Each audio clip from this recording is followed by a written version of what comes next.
परिवार के जिस सदस्य ने सिर्फ अपने फायदे के लिए बाकी सारे परिवार वालों की बुद्धि घुमाई, तुम्हें भी परेशान किया, उनका सच अब उजागर होने की देरी नहीं है। जिन जिन लोगों को उन्होंने कष्ट पहुंचाया है ना, सबको भीतर ही भीतर इस बात का एहसास था और अब खुलकर इस बारे में चर्चा होती है। तुम्हें मैं ये बात इसलिए बता रहा हूँ कि अगर तुम्हें ऐसा लगता है कि अभी भी दुनिया को देखने में देरी है, तो ऐसी बात नहीं है। दुनिया को सच का ज्ञात हो चुका है और यही कारण है कि कहीं ना कहीं वो ना सबसे छुपते चल रहे हैं।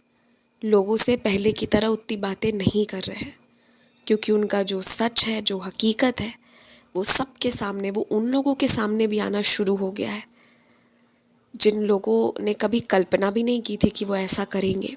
दूर के रिश्तेदारों को भी सब पता चल रहा है। जो गलत करेगा वो सर उठाकर कैसे जी पाएगा, और उसने सर उठाकर जी लिया तो फिर मैं और मेरे होने का, मेरे नाम का क्या फ़ायदा। जब बहुत उम्मीदें, बहुत उपेक्षाएं रखकर भक्ति करते हो ना, तब दिक्कत आती है। लेकिन जब सब कुछ छोड़कर बिना मन में कुछ रखे बस दिल से वंदन करते हो ना, तब जीवन में असली बदलाव आने शुरू होते हैं। देखो, तुमने जो मांगना था वो मांग लिया है ना, और वो मुझे पता भी है कि तुम्हें क्या चाहिए। अब उसे छोड़ दो मेरे चरणों में और कभी कभी ना एक भोला सा भक्त बनकर भक्ति करो। पता है भोला सा भक्त कौन होता है? और जिसे कृपा जल्दी मिलती है, जो ना मंत्र उच्चारण में मुझे नहीं बांधता है, बल्कि मुझे अपने जीवन में शामिल कर लेता है। बाबा, आपने खाना खाया क्या? मेरे साथ बैठकर खाओ। जो मुझे डांट भी देता है, प्रेम भी करता है, लाड़ प्यार भी करता है, जो मर्जी आए मुंह में वो कह देता है अपना समझकर।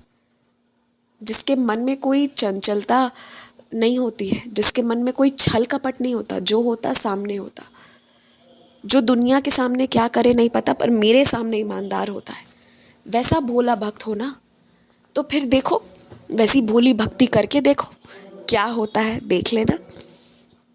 जहाँ विधि विधान में बांधने लगोगे ना, तो विधि विधान बहुत सारे हैं, उसकी सूची बहुत लंबी है। फिर उस पूरी सूची को पूरा करना पड़ेगा। तुम ये देख लो कि तुम साधक साधिका बनना चाहते हो या एक भोले भक्त बनना चाहते हो। गलत दोनों में से कोई नहीं है, सही दोनों है। लेकिन फिर अगर तुम साधक या साधिका की श्रेणी में आना चाहते हो ना, तो तुम्हें धैर्य भी उस तरीके से रखना होगा, तपस्या भी उतनी ही करनी होगी, और जो संकल्प लोगे उसे हर हाल में पूरा करना होगा। फिर जाकर तुम्हें तुम्हारा आशीर्वाद मिल जाएगा।